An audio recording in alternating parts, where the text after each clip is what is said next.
آیت نمبر 29 میں اس سورہ مبارکہ کی اللہ پاک نے ان کفار سے جو کہ آقا کریم سے یہ مطالبہ کیا کرتے تھے کہ جب ہم آئیں تو اپنی مجلسوں سے غریب اور مفلس مسلمانوں کو آپ اٹھا دیا کریں، تو ان کفار سے یہ کہنے کا اللہ نے حکم دیا اپنے حبیب کو کہ محبوب تم ان کافروں سے کہہ دو کہ حق بیان کیا جا چکا، اب چاہو تو ایمان لاؤ چاہے تو کفر کرو۔ اللہ پاک فرماتا ہے وَقُلِ الْحَقُّ مِن رَبِّكُمْ، محبوب فرما دو کہ حق تمہارے رب کی جانب سے ہے۔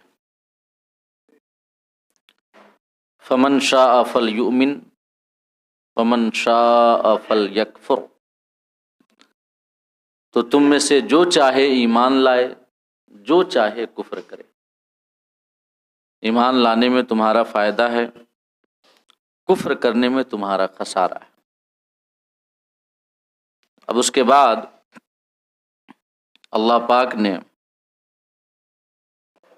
ساتھ ہی ساتھ کفر کرنے والوں کو جو عذاب دیا جائے گا اس عذاب کا بھی تذکرہ فرما دیا۔ تو فرمایا اللہ رب العزت نے کہ انا اعتدنا للظالمین نارا احاط بهم سرادقها،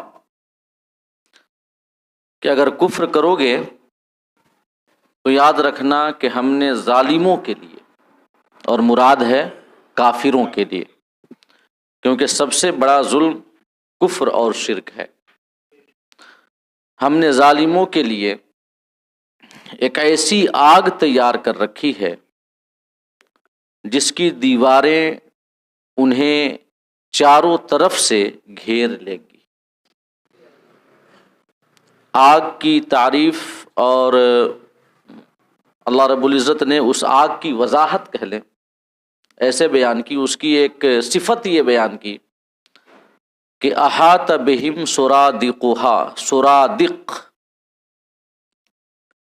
یعنی اس آگ کی جو دیواریں ہیں، سرادق کا جو لفظ ہے اس کا معنی ہر وہ چیز ہے جو کسی چیز کا احاطہ کر لے چاروں طرف سے، اسے سرادق کہا جاتا ہے۔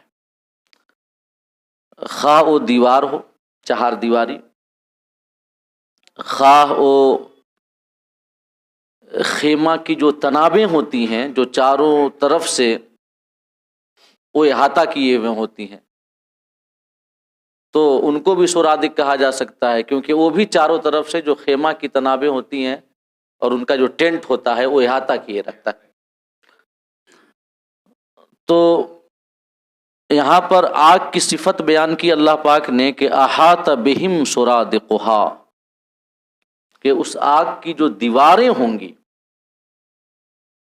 وہ ظالموں کو یعنی کافروں کو اور مشرکوں کو چاروں جانب سے گھیر لیں گی۔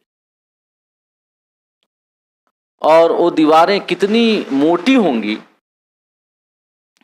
اس حوالے سے حضرت ابو سعید خدری رضی اللہ تعالی عنہ سے مروی ایک حدیث ہے،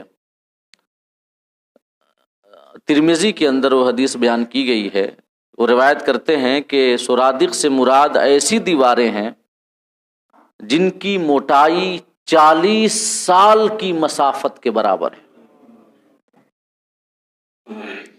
اگر کوئی آدمی ان دیواروں کی موٹائی کے ایک پوائنٹ سے دوسرے پوائنٹ کی جانب جانا شروع کرے تو آخر تک پہنچنے میں آخری پوائنٹ تک اسے 40 سال لگیں گے، اتنی موٹی وہ دیواریں۔ اور وہ دیواریں ٹرانسپیرنٹ بھی نہیں ہیں بلکہ اوپیک ہیں، مطلب ان کا باہر کا حصہ اندر سے نظر نہیں آتا۔ وہ جب کافر اس آگ میں ڈالے جائیں گے تو اتنی موٹی آگ کی دیواریں انہیں چاروں طرف سے دائیں بائیں اوپر نیچے آگے پیچھے بلکہ کہہ لیں 6 جہات سے 6 ڈائریکشن سے انہیں وہ دیواریں گھیر لیں گی اور انہیں یہ پتہ نہیں چلے گا کہ باہر کیا ہو رہا ہے، باہر کے لوگوں کو کیا عذاب دیا جا رہا ہے. تو انہیں لگے گا کہ سب سے زیادہ عذاب جو ہے مجھی کو ہو رہا ہے. اور یہ لگنا، یہ خیال کہ سب سے زیادہ عذاب مجھی کو دیا جا رہا ہے، یہ حسرت بالائے حسرت ہے.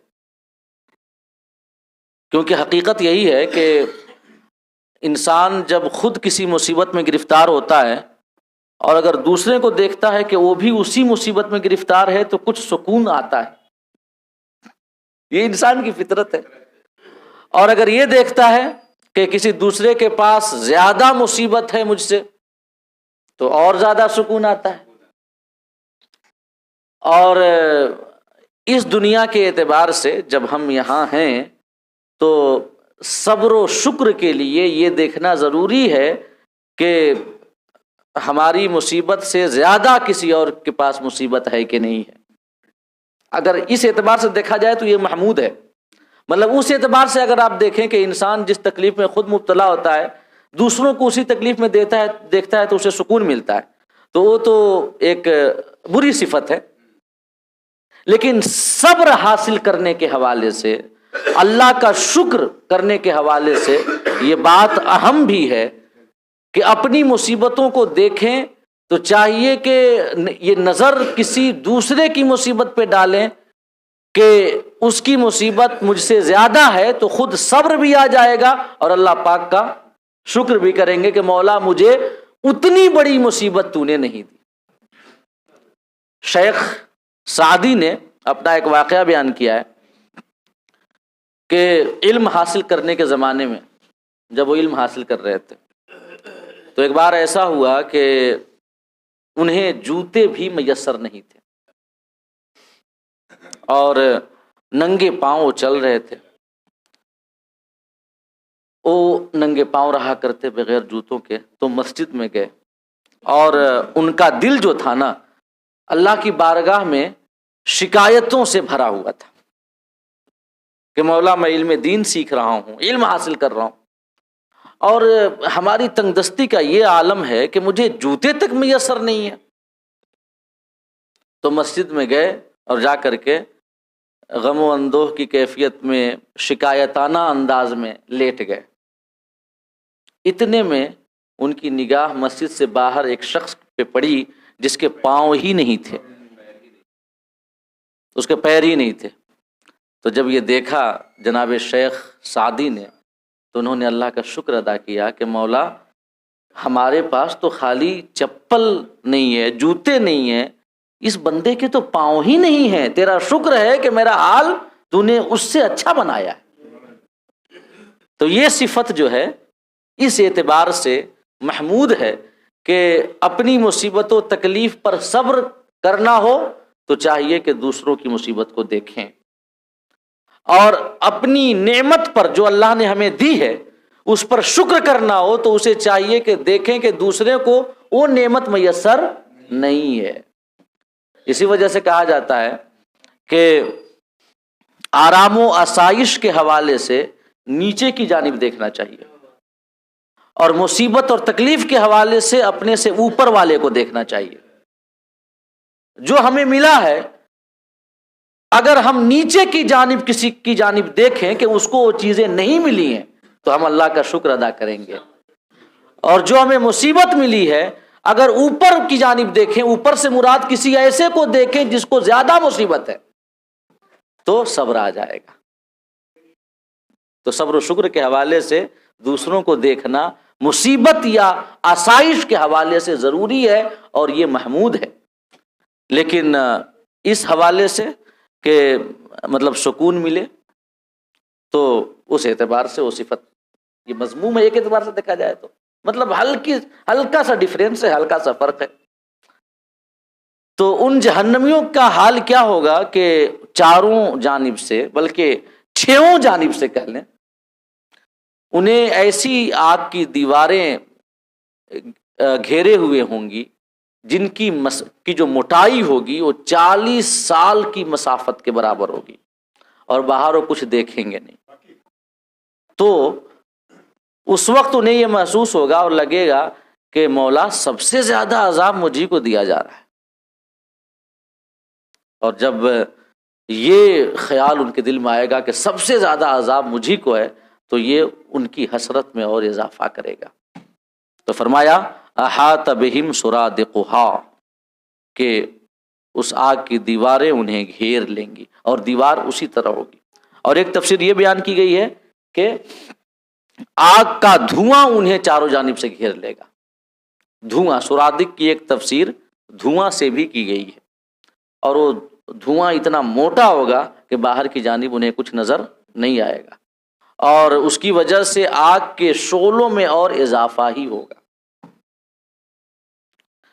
اور اس کے بعد فرمایا وَإِن يَسْتَغِيثُوا، اگر وہ فریاد کریں گے تو یغاثوا بِمَاءٍ كَالْمُهْلِ يَشْوِي الْوُجُوهَ، تو ان کی فریاد رسی کی جائے گی ایسے پانی سے جو پگھلے ہوئے تانبے کی طرح ہوگا، جو ان کے چہروں کو بھون ڈالے گا۔ بئس الشراب، وہ کیا ہی بری پینے کی چیز ہے، وساعت مرتفعا، اور دوزخ کیا ہی بری ٹھہرنے کی جگہ ہے۔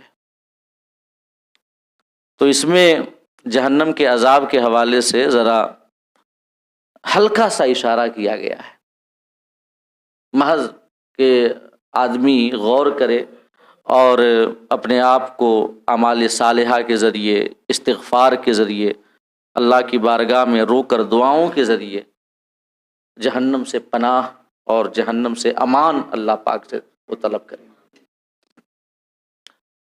جو ہمیں دعا سکھائی گئی ہے، ربنا آتنا فی الدنیا حسنہ وفی الآخرۃ حسنہ وقنا عذاب النار، اے ہمارے پروردگار ہمیں دنیا کی بھلائی عطا فرما، آخرت کی بھلائی عطا فرما، اور اس کے بعد خاص طور سے، یہ خاص طور سے ہے، وقنا عذاب النار، جہنم کے عذاب سے مجھے محفوظ فرما۔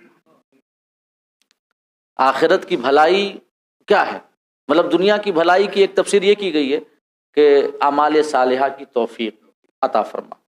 آخرت کی بھلائی کی تفسیر کی گئی ہے کہ آخرت میں، حساب میں، میزان عمل پر، پل صراط میں پیاس سے، ہمیں پیاس کی سختی سے اللہ پاک بچا لے، یہ ہے آخرت کی بھلائی۔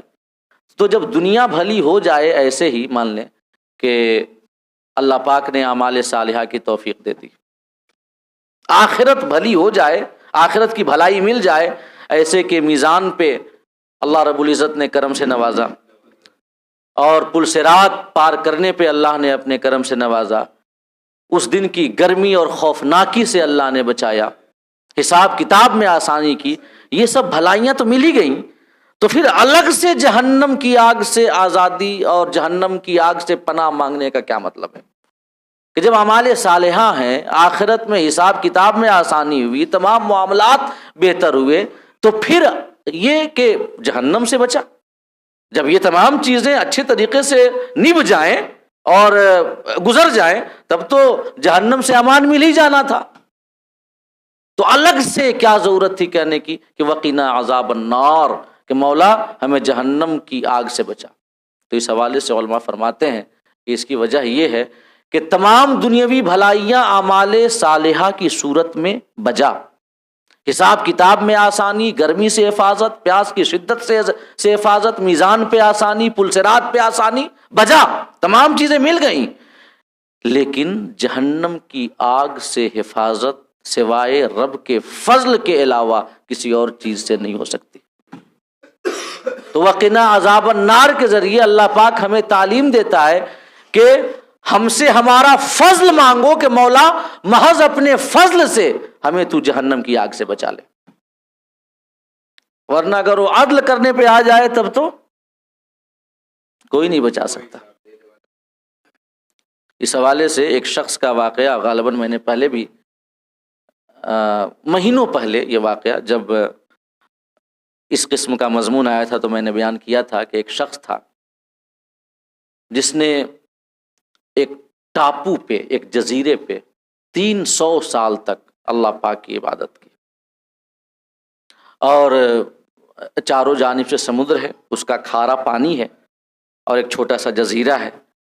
تو جزیرے پہ اللہ پاک نے اس کے لیے میٹھے پانی کا چشمہ جاری کر دیا، انار کے پھل کا درخت لگا دیا، اور وہ تنہا اس جزیرے پہ تھا، پانی پیتا، پھل کھاتا اور خدا کی عبادت وہ کرتا رہتا۔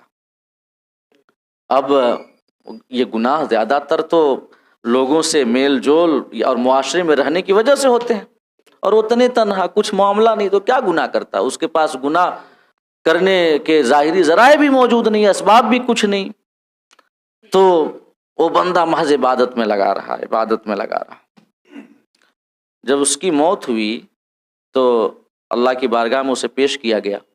اللہ پاک نے فرمایا فرشتوں سے کہ میرے اس بندے کو میرے فضل سے جنت میں لے کر کے جاؤ، میرے فضل سے۔ تو شخص نے عرض کیا مولا تیرے فضل سے؟ میں نے تنہا ایک جزیرہ میں رہ کر کے 300 سال تک تیری عبادت کی ہے، تو یہ تو میرا حق ہے کہ میں جنت میں جاؤں، تمہارے فضل سے میں جنت میں جاؤں، تو وہ عبادتیں کس کام کی؟ تو اللہ پاک نے فرمایا ایسی بات ہے، تمہارا حق ہے تمہاری عبادتوں کی وجہ سے کہ تم جنت میں جاؤ۔ کہا کہ ٹھیک۔ اللہ پاک نے ملائکہ سے فرمایا اسے لے جاؤ اور ذرا سے اس کا چہرہ جہنم کی جانب کر کے کچھ دیر تک اسے رکھو، کہ تاکہ جہنم کی آگ سے گرمی اور لپٹ اور حدت اسے ذرا محسوس ہو۔ تو فرشتوں نے حکم کی تعمیل کی، یفعلون ما یؤمرون، جو انہیں حکم دیا جائے وہ کرتے ہیں۔ اسے لے گئے اور جہنم کے دہانے پہ لے جا کر کے کچھ دیر تک کھڑا کر دیا۔ کچھ لمحات گزرے تھے کہ پیاس سے سوکھ کر کے اس کا حلق کانٹا بن گیا، زبانیں باہر آنے لگ گئی، پیاس کی اتنی شدت ہو گئی۔ تو جب وہ سخت پیاسا ہوا اور پانی پانی پانی پانی پکارنے لگ گیا تو ایک ہاتھ نمودار ہوا، جس ہاتھ میں پانی کا ایک پیالہ تھا اور اس میں پانی موجود تھا۔ جب اس نے دیکھا کہ پانی کا پیالہ موجود ہے تو بڑھا، اس لیے کہ پیاسا جب پانی دیکھ لے تو بڑی تیزی کے ساتھ اس کی جانب بڑھتا ہے نا، اور اسی وجہ سے ریت میں سراب نظر آتا ہے۔ سراب یعنی کہ ریت ہے لیکن یہ جس شخص پر پیاس کا غلبہ ہو وہ دور سے جب دیکھتا ہے نا تو اسے لگتا ہے کہ پانی بہہ رہا ہے۔ ہاں اردو میں سراب کہتے ہیں، اردو میں چھوٹی سین سے سراب، تو اسے دور سے لگتا ہے کہ پانی ہے اور بھاگ کر کے جاتا ہے، تو یہ پیاس کے غلبے کی وجہ سے ہوتا ہے۔ تو وہ شخص پیاس سے اتنا مغلوب تھا کہ جیسے ہی وہ ہاتھ اسے دکھا اور کٹورے میں پانی نظر آیا تو بڑھا اس کی جانب کے لے اور پی لے، لیکن جیسے ہی وہ آگے بڑھا وہ ہاتھ کھینچ لیا گیا۔ آواز آتی ہے کہ نہیں، یہ پانی ایسے ہی نہیں ملے گا، تم کو اس کی قیمت چکانی پڑے گی۔ مطلب صاحب، مطلب کیوں؟ حق کی بات ہو رہی ہے تو ایسے کیوں پانی پلائے تمہیں؟ کچھ لاؤ، قیمت چکاؤ۔ تو عرض کرتا ہے کیا قیمت ہے؟ تو آواز آتی ہے 300 سال کی عبادت، اسی عبادت کے بدلے میں تمہیں 1 کٹورا پانی دیا جائے گا۔ تو اتنا پیاسا تھا، کہا کہ دیا، نہ آگے پیچھے نہ آگے سوچا نہ پیچھے، پیاس میں کہاں کچھ سوچنے اور سمجھنے کے لیے دماغ کام کرے گا، کہا کہ دیا، اور اس نے دے دیا 300 سال کی عبادت۔ پھر اس کے بعد اسے پانی مل گیا، اس نے پی لیا۔ اب تو نام اعمال نیکیوں سے خالی، 300 سال کی ساری عبادت حضرت بیچ ڈالے خالی 1 کٹورے یہ پانی کے لیے۔ تب آواز آتی ہے کہ اب میرے بندے کو میرے عدل کی وجہ سے، میرے انصاف کی وجہ سے جہنم میں لے کر کے جاؤ۔ تو کہا کہ مولا، اور وہ بے خیالی میں 300 سال کی عبادت دے تو دیا تھا اور اسے احساس نہیں رہا، جب یہ حکم ہوا نا تب احساس ہوا کہ 300 سال کی عبادت تو میں نے پانی کی عوض بیچ دی، اب تو میں خالی ہوں، کچھ نہیں ہے میرے نام اعمال میں۔ اس نے ہاتھ جوڑ لیے کہ مولا مجھے تمہارے عدل کی ضرورت نہیں ہے۔ اللہ پاک نے فرمایا کہ حق کی بات کر رہے تھے کہ تم نے 300 سال عبادت کی ہے لہذا تمہارا حق ہے کہ تم جنت میں جاؤ. تم محض ایک کٹورا پانی کے عوض تو تم 300 سال کی عبادتیں بیچ چکے. ان پانیوں کا کیا جو کھارے پانی والے سمندر کے بیچ میں ہم نے تمہارے لیے میٹھے پانی کا چشمہ جاری کیا تھا. اس پھل کا کیا جو میں نے ایک جزیرے پہ تمہارے لیے اگایا تھا اور جس سے تم کھاتے تھے, روزانہ کٹورے بھر بھر کر پانیاں پیا کرتے تھے. ان کا کیا؟ ان کا بدلہ کون دے گا؟ اور ابھی تو پانی اور کھانے کی بات ہو رہی ہے. ذرا اپنے آپ میں دیکھو کہ ہم نے تمہیں 2 آنکھ دی اور اتنا خوبصورت چہرہ دیا, طاقت دی, ہاتھ پاؤں سلامت رکھے, سمجھنے بوجھنے کی طاقت دی. ان نعمتوں کا بدلہ کہاں سے دو گے؟ احساس ہوا, عرض کرتا ہے مولا مجھے تمہارے عدل کی نہیں بلکہ تمہارے فضل ہی کی ضرورت ہے, لہٰذا اپنے فضل سے تو مجھے جنت میں داخل فرما دے. اللہ نے حکم دیا ملائکہ کو کہ میرے بندے کو میرے فضل کی وجہ سے جنت میں لے کر کے جاؤ. تو دیکھیں, دنیا کی بھلائیاں مل گئیں اعمال صالحہ کی توفیق کی شکل میں, آخرت کی ساری بھلائیاں مل گئیں, سارے جو سخت مرحلے تھے سب آسانی کے ساتھ ہم نے پار کر لیے. لیکن پھر بھی جہنم کی آگ سے آزادی اور حفاظت کے لیے ضروری ہے کہ اللہ کا فضل ہمیں ملے. ایک حدیث ہے کہ آقا نے فرمایا کہ لن يدخل احدکم الجنہ بعملی, تم میں کا کوئی بھی شخص جنت میں اپنے عمل کی وجہ سے نہیں جائے گا, نہیں جائے گا. مطلب سبب حقیقی اعمال کبھی نہیں بنیں گے.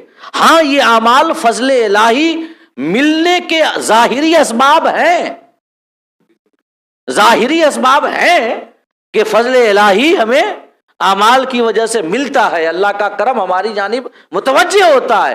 لیکن اصل جو سبب ہے دخول جنت کا وہ اللہ کا فضل ہے.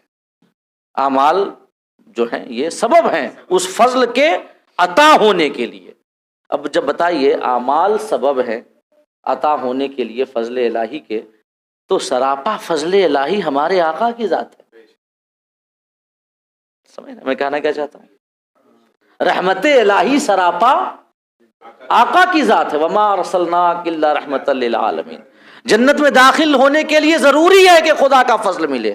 خدا کا فضل اعمال کی وجہ سے متوجہ ہوتا ہے, اور وہ خدا کا فضل اگر ہم چلتی پھرتی شکل میں دیکھنا چاہیں تو آقا کی ذات دیکھ لیں. تو اگر اعمال کی وجہ سے جنت مل سکتی ہے تو ہمارے آقا کے عطا کرنے کی وجہ سے کیوں نہیں مل سکتی؟ کیونکہ ہمارے آقا تو دیکھا جائے تو اللہ کا سراپا فضل ہیں, سراپا رحمت ہے کہ نہیں؟ تو ادخلوا الجنت بما کنتم تعملون جو آیا قرآن میں کہ جنت میں داخل ہو جاؤ اپنے عمل کی وجہ سے, تو اس سے مراد یہ ہے کہ وہ سبب ظاہری ہیں, سبب ظاہری, ورنہ سبب حقیقی اللہ کا فضل ہے. اور اس سے عمل کی اہمیت بھی سمجھ میں آتی ہے کہ فضل ملنے کے لیے ضروری ہے کہ ہمارے پاس اعمال ہوں, ضروری ہے کہ اعمال ہوں فضل کے لیے. اگر اللہ کا فضل چاہیے ڈائریکٹلی بغیر جہنم میں جائے, بغیر عذاب کا مزہ چکھے, بلکہ سیدھے جنت میں جانا ہے بغیر حساب کتاب کے, تو اس کے لیے چاہیے کہ خدا کا فضل ہمیں ملے اور فوراً ملے, بغیر کسی تاخیر کے ملے. اور اس کے لیے اسباب ظاہریہ جو ہیں یہی ہمارے اعمال ہیں. آگے یہ بیان آ رہا ہے. تو میں عرض کر رہا تھا کہ انہیں پانی دیا جائے گا پینے کے لیے, ایسا پانی جو کہ پگھلے ہوئے تانبے کی طرح ہوگا, اور پھر جب وہ پئیں گے تو ان کا چہرہ وہ پانی بھون دے گا, اور اس کے بعد اتھڑیاں باہر آ جائیں گی. یہ احادیث اس حوالے سے آگے میں آپ کے سامنے کچھ بیان کرتا ہوں. اللہ پاک فرماتا ہے, ایک اور آیت کریمہ ہے جہنم کی آگ کی حرارت اور جہنم کے عذاب کی شدت کے حوالے سے, کہ تصلا نارن حامیہ تسقا من عین آنیہ, کہ جہنمی ایسی آگ میں ڈالے جائیں گے جو دہک رہی ہوگی, دہکتی ہوئی آگ میں ڈالے جائیں گے. اور تسقا من عین آنیہ, اور جب وہ پانی مانگیں گے تو انتہائی گرم چشمے کا پانی انہیں پلایا جائے گا. یہ سورہ غاشیہ کی آیت کریمہ ہے. اور اس کے بعد ایک اور سورہ ابراہیم میں آیت کریمہ اللہ فرماتا ہے کہ سرابیلہم من قطران وتغشی وجوہہم النار، کہ جہنمیوں کا جو لباس ہوگا وہ گندھک کا ہوگا اور آگ ان کے چہروں کو ڈھانپ لے گی۔ سورہ مرسلات میں فرمایا کہ ان سے کہا جائے گا انطلقوا الی ظل ذی ثلاث شعب لا ظلیل ولا یغنی من اللہب، کہا جائے گا کہ چلو ایک ایسے سائے کی طرف جو 3 شاخوں والا ہے۔ جہنمیوں سے کہا جائے گا انطلقوا، چلو الی ظل ذی ثلاث شعب، 3 شاخوں والے سائے کی جانب چلو۔ اور یہ 3 شاخوں والا سایہ کیا ہے؟ علماء فرماتے ہیں اس کی تفسیر میں آیا ہے کہ جہنم کی آگ سے جو موٹا دھواں نکلے گا انتہائی سخت کالا، کہ جس کی وجہ سے تاریکی اتنی ہو جائے کہ آگ ہاتھ کو ہاتھ نہ سجھائی دے، وہ دھواں جب انہیں گھیر لے گا چاروں جانب سے تو پھر اس کے بعد اس کی 3 شاخیں بن جائیں گی۔ اس دھواں کی گھیرنے کے بعد 3 شاخیں بنیں گی۔ اسی دھواں کو کہا گیا ہے کہ 3 شاخوں والے سائے کی جانب چلو۔ اور سایہ سے کوئی یہ نہ سمجھے کہ اس وہاں پر کچھ سایہ ملے گا، نہیں، اللہ فرماتا ہے کہ لا ذلیل، نہ تو وہ سایہ دار ہے نہ تو اس میں سایہ ہے، ولا یغنی من اللہب، اور نہ ہی وہ سایہ شعلوں سے بچا سکتا ہے۔ جہنمیوں کو ایسے کثیف دھوئیں کی جانب لے کر کے جایا جائے گا، اور پھر اس کے اندر داخل ہوں گے تو پھر اس کے بعد وہ ہوں گے، آگ ہوگی، عذاب ہوگا، نہ تو انہیں باہر کی کوئی خبر ہوگی نہ کوئی پتہ ہوگا۔ اس کے بعد ایک حدیث پاک حضرت ابو سعید خدری رضی اللہ تعالیٰ عنہ بیان کرتے ہیں کہ آقا کریم نے ارشاد فرمایا کل مہل کی تفسیر میں، جو فرمایا نا کہ وَإِن يَسْتَغِيثُوا يُغَاثُوا بِمَاءٍ كَالْمُهْلِ، کہ اگر جہنمی فریاد کریں گے تو ان کی فریاد رسی ایسے پانی سے کی جائے گی جو کہ پگھلے ہوئے تانبے کی طرح ہوگا۔ تو کل مول کا معنی تلچھٹ ہوتا ہے، یا کسی بھی دھات کو اگر پگھلا دیا جائے تو اسے عربی میں مول کہا جاتا ہے، تانبے کو بھی اگر پگھلا دیا جائے تو اسے مول کہا جاتا ہے۔ تو اسی مول کی تفسیر کرتے ہوئے آقا فرماتے ہیں، حضرت ابو سعید خدری کی روایت ہے کہ وہ پگھلے ہوئے تانبے کی طرح ہوگا پانی، جب دوزخی اس کو پینے کے لیے اپنے چہرے کی طرف لے جائے گا تو اس کے چہرے کی کھال جو ہے جھڑ جائے گی۔ جب قریب لے جائے گا تو ابھی پیا نہیں ہے، قریب لے کر کے گیا ہے تو چہرے کی کھال جھڑ گئی، جب وہ پیے گا تو اتڑیاں وہ چیر ڈالے گا اور وہ اتڑیاں مقعد سے باہر نکلیں گی۔ یہ جہنم کے عذاب کی شدت ہے۔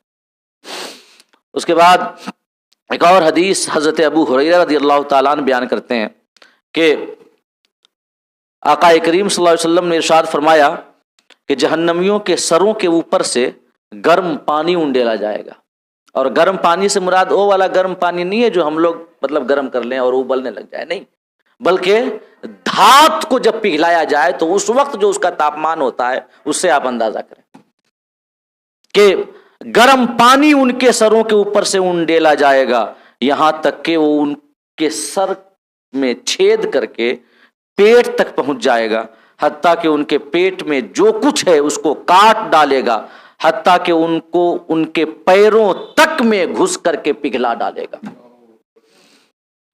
اور ایسا نہیں ہے کہ جب یہ ہو گیا تو معاملہ ختم، وہاں تو موت آنی ہے نہیں، وہ عذاب ایسا ہے کہ عذاب دیا گیا، جسم کا جو بننا تھا وہ بنا، پھر فوراً جسم پہلی حالت میں کر دیا گیا، پھر عذاب دیا جائے گا، پھر عذاب دیا جائے گا، بار بار۔ یہاں پر ایک بات میں آپ کے سامنے عرض کروں کہ آخرت کا واقع ہونا کیوں ضروری ہے، جہنم میں عذاب دینا کیوں ضروری ہے، اس کا اندازہ اس بات سے کریں۔ مطلب حالانکہ یہ ہمارے اسلام کے مسلمات میں سے ہے، اور ایک مومن ہونے کے ناطے قرآن کے فرمان اور اللہ کے ارشاد کے علاوہ ہمیں کسی اور دلیل کی حاجت نہیں ہے۔ اس حدیث میں آیا نا کہ ان کو پگھلانے کے بعد، جلانے کے بعد پھر پہلے کی طرح لوٹا دیا جائے گا، تو ایک عقلی دلیل اس بات کی کہ آخرت کا واقع ہونا کیوں ضروری ہے، جہنم کا عذاب کیوں ضروری ہے، جنت کی بہاریں اور آخرت کے تمام معاملات کیوں ضروری ہیں، اس کے لیے علماء نے ایک یہ دلیل بیان کی کہ کوئی شخص ہے جس نے سینکڑوں لوگوں کو قتل کیا، کتنا، سینکڑوں لوگوں کو، سینکڑوں جانیں لی کسی شخص نے، اب اس دنیا میں اس کو جو بھی سزا دے دی جائے، دنیا میں سب سے بڑی سزا کیا ہے؟ موت ہے، سب سے بڑی سزا، اس سے بڑھ کر کوئی اور سزا نہیں ہے۔ تو اگرچہ ہم اسے موت کی سزا دے دیں ایسے شخص کو، تو پھر بھی یہ سزا تو ایک جان لینے کی ہوئی نا، باقی جو اور جانیں اس نے لی ہیں ان کی سزا اسے کون دے گا؟ کسی شخص نے یہ 100 لوگوں کو مارا مان لیں، اب پھر اسے یہ بدلے میں اسے سزا دے دی گئی، تو ایک جان کی سزا اسے مل گئی، باقی کی 99 جانیں جو اس نے لی تھیں ان کا بدلہ کون دے گا؟ ان کی سزا کہاں سے ملے گی؟ لہذا ضروری ہے کہ کوئی ایسی ذات ہو سزا دینے والی جو مارنے کے بعد پھر جلائے، پھر مارے، پھر جلائے، پھر مارے، تاکہ 100 بار جلا کر کے مارا جائے تب نہ 100 جانوں کی سزا اسے ملے گی۔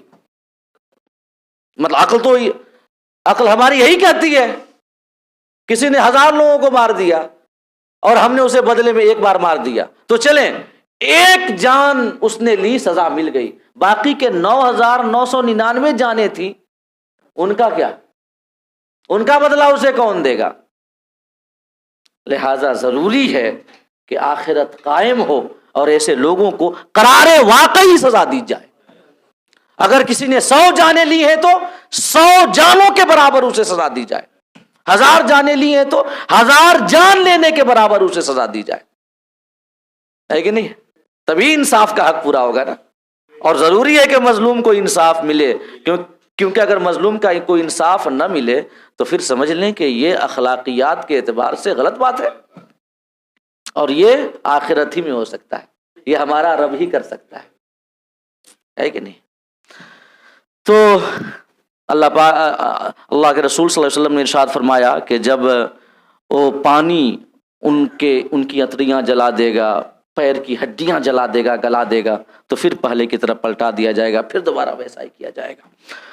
ایک اور حدیث حضرت ابو امامہ رضی اللہ تعالی عنہ بیان کرتے ہیں کہ آقا نے اس آیت کی تفسیر میں ارشاد فرمایا کہ وَيُسْقَى مِن مَّاءٍ صَدِيدٍ، جو یہ آیت کریمہ ہے اس کے حوالے سے آقا فرماتے ہیں کہ اس کو پیپ کا پانی پلایا جائے گا، وہ اس کو ایک ایک گھونٹ کر کے پیے گا، اس پیپ کو جب اس کے منہ کے قریب کیا جائے گا تو اس کو ناپسند کرے گا۔ اسی پانی کو، اس کی گرمی کو بیان کرنے کے لیے یہ کبھی بیان کیا گیا کہ وہ پگھلے ہوئے تانبے کی طرح ہوگا، اس پانی کی بدبو کو بیان کرنے کے لیے اس کو تشبیہ دی گئی پیپ سے تشبیہ دی گئی بدبو کو بیان کرنے کے لیے، اور کھولتے ہوئے دھات یا پگھلے ہوئے تانبے سے تشبیہ دی گئی، کیوں؟ اس کی گرمی کو بیان کرنے کے لیے، تو اس میں بدبو کو بیان کیا گیا ہے۔ آقا فرماتے ہیں کہ اس کو پیپ کا پانی پلایا جائے گا، اور اس کی بدبو ایسی ہے یہ کہ اگر ایک قطرہ اگر دنیا میں آ جائے تو اس کی سڑاندھ اور اس کی بو سے پوری دنیا کے لوگ مر جائیں، اس کی بدبو اتنی سخت ہے۔ تو اس کو ایک پیپ کا پانی پلایا جائے گا اور گھونٹ کر کر کے پیے گا، اس پیپ کو اس کے منہ کے قریب کیا جائے گا، وہ اس کو ناپسند کرے گا، وہ اس کے اور زیادہ قریب کیا جائے گا، یہاں تک کہ اس کے منہ کو جلا دے گا اور اس کے سر کی کھال گر پڑے گی، اور جب وہ اس کو پیے گا تو اس کی اتڑیاں وہ پانی کاٹ ڈالے گا حتیٰ کہ وہ اس کے مقعد سے نکل جائے گا۔ حضرت ابو امامہ رضی اللہ تعالی عنہ سے یہ حدیث پاک مروی ہے۔ تو یہ محض ایک جھلکیاں ہیں، ورنہ جنت کی نعمتوں کے بارے میں آیا جیسے کہ لا عین رأت ولا اذن سمعت ولا خطر علی قلب بشر، کہ جنت کی نعمتیں ایسی ہیں کہ نہ کسی کان نے سنا، نہ آنکھ نے دیکھا، نہ کسی کے دل میں خیال گزرا، ویسی جہنم کا عذاب اتنا سخت ہے کہ اس کے بارے میں خطرہ تک نہیں گزر سکتا کسی کے دل میں کہ وہ کس قسم کا عذاب۔ اب آگے آیت نمبر 30 میں اللہ پاک ارشاد فرماتا ہے، اللہ پاک کی عادت کریمہ ہے کہ قرآن میں جہاں کہیں بھی وہ عذاب کا تذکرہ کرتا ہے تو اس کے فوراً بعد جنت اور ثواب کا تذکرہ ضرور کرتا ہے، اس کی عادت کریمہ ہے۔ تو فرمایا آیت نمبر 30 میں کہ ان الذین آمنوا وعملوا الصالحات انا لا نضيع اجر من احسن عملا۔ آقا نے فرمایا، اللہ پاک نے فرمایا کہ جن لوگوں نے ایمان لایا اور نیک عمل کیا، ہم ان کی نیکیوں کا اجر کبھی ضائع نہیں کریں گے۔ جن لوگوں نے ایمان لایا، اعمال صالحہ کیے، ہم ان کا بدلہ کبھی ضائع نہیں کریں گے۔ یہ اللہ پاک ایک جگہ فرماتا ہے کہ وَمَن يَعْمَلْ مِثْقَالَ ذَرَّةٍ خَيْرًا يَرَهُ وَمَن يَعْمَلْ مِثْقَالَ ذَرَّةٍ شَرًّا يَرَهُ، جس نے ذرہ برابر بھی نیکی کی تو اسے ضرور دیکھے گا۔ تو وہی مضمون ہے اور وہی بیان ہے۔ فرمایا کہ اِنَّا لَا نُضِيعُ أَجْرَ مَنْ أَحْسَنَ عَمَلًا، کہ کسی کی ایک نیکی بھی ہم کبھی ضائع نہیں ہونے دیں گے، اس کا بدلہ اسے دیا جائے گا۔ اور اسی حوالے سے ایک حدیث میں آیا ہے کہ کل قیامت کے روز اللہ پاک جب نوازنے پہ آئے گا تو ایک شخص ہوگا جس کے اعمال کو جب میزان پہ تولا جائے گا تو خالی گناہ ہی گناہ ہوں گے، اور گناہ سے گناہوں کا پلڑا بالکل لد چکا ہوگا۔ اس سے کہا جائے گا کہ تمہارے پاس کوئی نیکی ہے تو پیش کرو۔ وہ عرض کرے گا مولا کوئی نیکی نہیں ہے۔ حکم ہوگا کہ یاد کر لو، ہو سکتا ہے کوئی نیکی ہو۔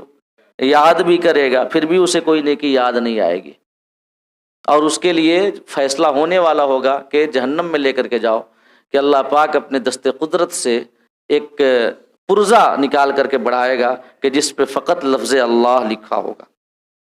اور انا لا نضيع اجر من احسن عملا، ہم نیکیوں کا اجر کبھی ضائع، کسی کی نیکی کبھی برباد نہیں جانے دیتے۔ اللہ پاک ایک پرزہ نکالے گا اور ملائکہ کو دے گا کہ اسے لے جاؤ اور لے جا کر کے نیکیوں کے پلڑے پہ رکھ دو۔ تو وہ عرض کر کے مولا یہ کیا ہے، مجھے تو کچھ یاد نہیں آ رہا۔ تو کہا کہ تمہیں یاد نہیں آ رہا، لیکن تم نے ایک بار نیند کے عالم میں جب تم سوئے ہوئے تھے اور جب تم نے کروٹ بدلی تو کروٹ بدلتے ہوئے تم نے اللہ کہا تھا۔ نیند کا غلبہ تھا تیرے اوپر، تمہیں یاد نہیں رہا۔ ہماری شان تو یہ ہے کہ لا تأخذہ سنۃ ولا نوم، نہ ہمیں نیند آتی ہے نہ اونگ، ہم نہیں بھولتے، تم بھول گئے، ہم نہیں بھولتے، تم نے لفظ اللہ کہا تھا۔ یہ وہی نیکی ہے جو آج نیکیوں کے پلڑے میں رکھی جا رہی ہے، اور اللہ پاک اس وقت کرم پہ مائل ہوگا، عطا کرنے والا ہوگا۔ تو ایک چھوٹا پرزہ جس میں فقط اللہ لکھا ہوگا، یہ اہل محشر حیرت سے دیکھیں گے کہ وہ گناہوں کے بڑے بڑے رجسٹروں سے وزنی ہوگا اور نیکیوں کا پلہ بھاری ہو جائے گا۔ یہ بڑے کرم کے ہیں فیصلے، اللہ جس کو نواز دے۔ تو اللہ پاک کسی کی نیکی ضائع نہیں کرتا۔ اور ایک اور بات جو قابل غور ہے اس آیت کریمہ میں وہ یہ ہے کہ یہاں پہ فقط ایمان کا تذکرہ نہیں ہوا ہے بلکہ عمل صالح کا بھی تذکرہ ہوا ہے۔ فرمایا جن لوگوں نے ایمان لایا اور نیک عمل کیے ان کا اجر ہم ضائع نہیں جانے دیں گے، اجر کو ہم ضائع نہیں کریں گے۔ فقط ایمان کا تذکرہ نہیں ہے بلکہ ایمان کے ساتھ عمل صالح کا بھی تذکرہ ہے۔ اس سے ہمیں عمل صالح کی اہمیت سمجھنی چاہیے۔ آج کل عام طور سے ہمارا حال یہ ہے، ہماری جماعت کا، کہ ہم فرائض و واجبات کی ادائیگی میں، اعمال صالحہ میں بڑے پیچھے ہیں، اور اس کے باوجود دعوے ہمارے بڑے لمبے ہیں۔ ہم اس قسم کی باتیں کرتے ہوئے ہچکتے بھی نہیں کہ ہمیں تو سیدھا جنت ہی میں جانا ہے، ہمیں کچھ اور ہونا نہیں ہے، اس قسم کی باتیں ہیں۔ اور جب کوئی پیشاور مقرر جنت بانٹ رہا ہو تو اس وقت اس کا انداز ہی کچھ اور ہوتا ہے، اور پہلے تو مقرری پر کیا بس تھی، اب نعت خوان بھی بانٹنے لگ گئے۔ ایک بار سبحان اللہ کہہ دیجئے جنت کا ٹکٹ مل جائے گا، یہ کر دیجئے جنت کا ٹکٹ۔ اس کو جنت کا ٹکٹ مل جائے گا. جو مطلب ایسا ہم نے سمجھ کے رکھا ہے کہ معاملہ بالکل ایک دم کھیل ہے, کچھ نہیں. قرآن مجید کو دیکھیں آپ, اللہ پاک نے جہاں کہیں بھی جنت کی بشارت دی ہے وہاں پر ایمان کے ساتھ عمل صالح کا بھی تذکرہ کیا ہے. ایمان کے بعد عمل صالح کا بھی تذکرہ کیا ہے. اور اگر کہیں خالی ایمان کا تذکرہ ہے تو اس سے مراد ایمان کامل ہے, اور ایمان کامل اعمال صالحہ کے ذریعے سے ہی ہمیں نصیب ہوگا. ایمان کا جو کمال ہے وہ اعمال سے. تو فرمایا کہ ایمان کے ساتھ نیکیاں بھی ہوں تو ان کی نیکیوں کو کبھی ہم ضائع نہیں جانے دیں گے. تو نیکیوں کے میں اس پر تقریباً پچھلی ٹھنڈی میں غالباً اس قسم کی آیت کریمہ یہ مضمون جب آیا تھا تو میں نے آپ کے سامنے اس پر بھی تفصیل بیان کیا تھا. بس ایک بات آج آپ کے سامنے عرض کر لوں کہ جو لوگ محض عقائد کی درستگی کو کافی سمجھتے ہیں اور سمجھتے ہیں کہ عمل کیسے بھی ہوں ہم تو سیدھے جنت میں چلے جائیں گے, حالانکہ معاملہ ایسا نہیں ہوگا. ہاں میں قانون کی بات کر رہا ہوں. اللہ کا فضل تو فضل کی بات ہی الگ ہے. ایک کہاوت ہے کہ اللہ مہربان تو گدھا بھی پہلوان, تو اس کی بات ہی الگ ہے. میں قانون کی بات کرتا ہوں. قانوناً یہ نیکیوں کی وجہ سے ہی لوگ بغیر جہنم میں جائے جنت میں جائیں گے قانوناً. ورنہ باقی فضل تو آقا کی شفاعت بھی فضل ہے, صلحاء کی شفاعت بھی فضل ہے, اللہ رب العزت خود معاف کر دے یہ بھی فضل ہے. تو فضل کا ایک الگ مسئلہ ہے. اور یہ فضل کب ملے کون یہ جانتا ہے, ایسے لوگ رہتے ہیں. ٹھیک ہے, تو فضل کی بات میں نہیں کر رہا, میں قانون کی بات کر رہا ہوں. اور اگر فضل ہی کی بات کی جائے تو ایک آقا کی حدیث حضرت ابو درداء رضی اللہ تعالیٰ عنہ سے مروی ہے کہ ایک بار ان سے آقا کریم سے کسی صحابی نے عرض کیا, یا رسول اللہ کل قیامت کے دن تو حضرت آدم سے لے کے عیسیٰ تک تمام امتیں ہوں گی, تمام انبیاء کی امتیں ہوں گی, تو آپ اپنی امت کو کیسے پہچانیں گے؟ آقا سے سوال ہوا تو آقا نے فرمایا کہ ہاں میں اپنی امت کو پہچان لوں گا. عرض ہوا حضور کیسے؟ تو آپ نے فرمایا کہ ہم غر محجلون من اثر الوضو, میں اپنی امت کو ایسے پہچانوں گا کہ وضو بنانے کی وجہ سے ان کے چہرے اور ہاتھ چمکتے ہوں گے, ایسے پہچانیں گے.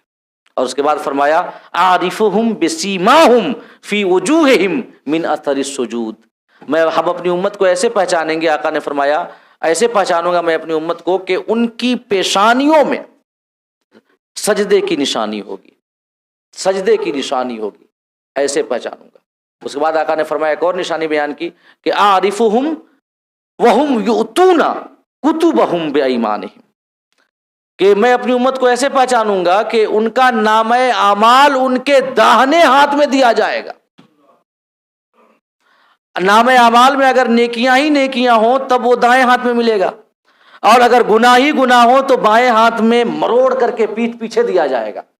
آقا نے فرمایا کہ میں اپنی امت کو ایسے پہچانوں گا کہ ان کو نامہ اعمال جو ملے گا دانے ہاتھ میں دیا جائے گا. ایک یہ نشانی بیان کی. ایک نشانی بیان کی غرم محجلون, چہرے ہاتھ پاؤں چمکتے ہوں گے وضو بنانے کی وجہ سے. ایک نشانی بیان کی کہ پیشانی پہ سجدوں کی نشانی ہوگی اور سجدہ کرنے کی وجہ سے پیشانی پہ نور چمک رہا ہوگا. تو یہ نشانیاں اعمال صالحہ کی نشانیاں نہیں تو کس چیز کی نشانیاں؟ وضو بنانا, نماز پڑھنا, سجدہ کرنا, یہ سب اعمال صالحہ ہی تو ہیں.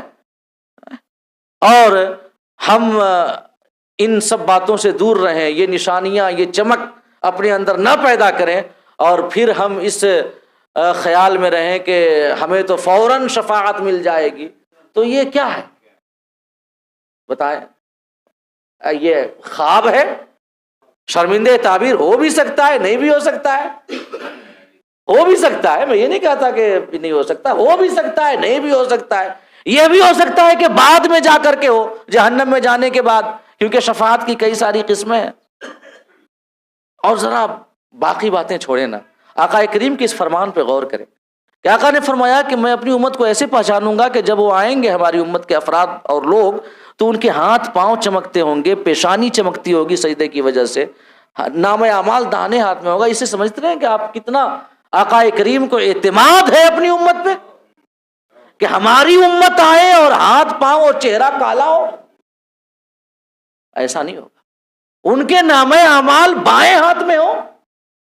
ایسا نہیں ہو سکتا۔ ایک اعتماد اور بھروسہ دیکھے نا۔ اور ذرا وہ حدیث پاک بھی دیکھے جن میں بیان کہ جس میں یہ آیا ہے کہ 70,000 لوگ بغیر حساب کتاب کے جنت میں جائیں گے، آیا ہے نا؟ تو ان کے حوالے سے آیا ہے کہ جو بغیر حساب کتاب کے جائیں گے 70,000 کی پہلی جماعت، ان کے چہرے سورج کی طرح روشن ہوں گے، اور ان میں سے ہر 70,000 کے ساتھ 70,000 ہر ایک کے ساتھ، وہ 70,000 ہے، ہر ایک کے ساتھ 70,000 اور جائیں گے بغیر حساب کتاب کے، اور لگ بھگ 5 ارب کی تعداد ہوتی ہے۔ تو جو پہلا گروہ ہے 70,000 کا بغیر حساب کتاب کی جنت میں جانے والا، اس کے بارے میں آیا کہ اس کا چہرہ سورج کی طرح روشن ہوگا، اور جو ان میں سے ہر ایک کے ساتھ 70,000 لوگ جائیں گے، ان کے بارے میں آیا کہ ان کے چہرے 14ویں کے چاند کی طرح چمکتے ہوں گے۔ تو روشن ہونا چہرہ سورج کی طرح، 14ویں کے چاند کی طرح، غر محجلون کی جانب اشارہ نہیں کرتا کہ وضو کی وجہ سے ان کے چہرے چمکتے ہوں گے؟ کثرت وضو کی وجہ سے جس نے جتنا زیادہ وضو بنایا ہوگا اس کا چہرہ اتنا روشن ہوگا۔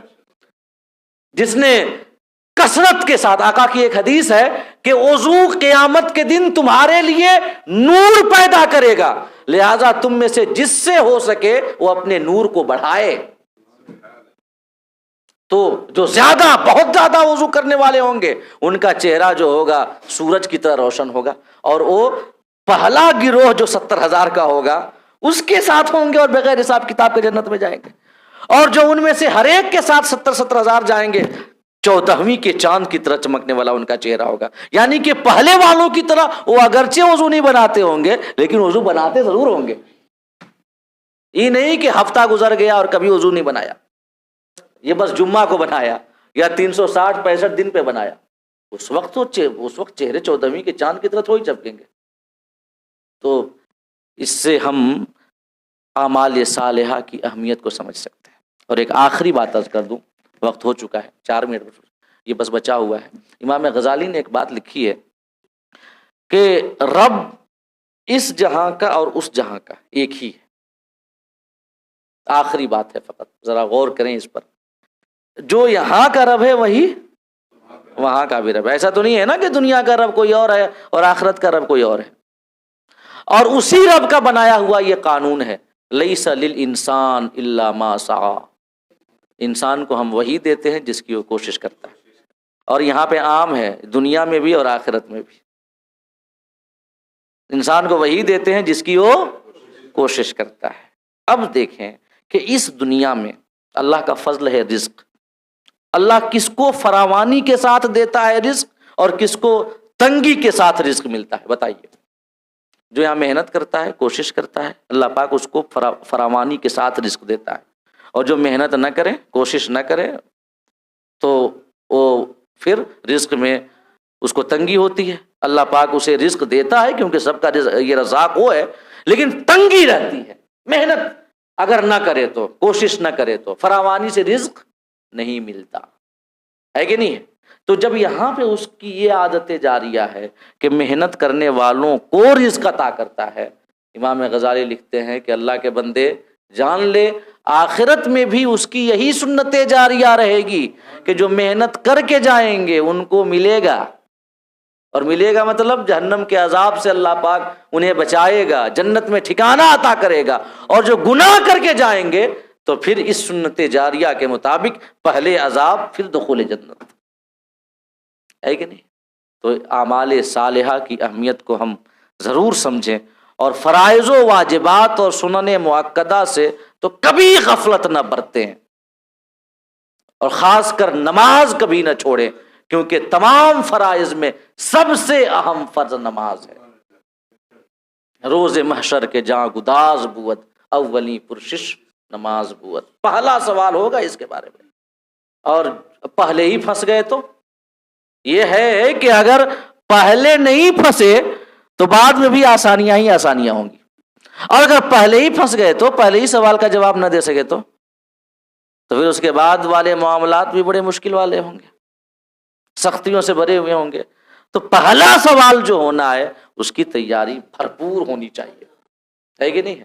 کیونکہ ذرا دیکھیں نا، انٹرویو دینے عام طور سے لوگ جاتے ہیں، اگر پہلا ہی امپریشن خراب ہو گیا کہ پہلے ہی کوشچن کا جواب نہیں پتا، تو پھر پورے انٹرویو کی تو واٹ لگ جانی ہے، اس کے بعد جاب یا کچھ ملنے کی کوئی گارنٹی تو ہے نہیں، امید ہی رکھنا بیکار ہے۔ تو پہلا سوال جب نماز کے بارے میں ہونا ہے تو پہلا سوال تو ہمارا بہتر ہو، اس کی تیاری تو بہتر ہو۔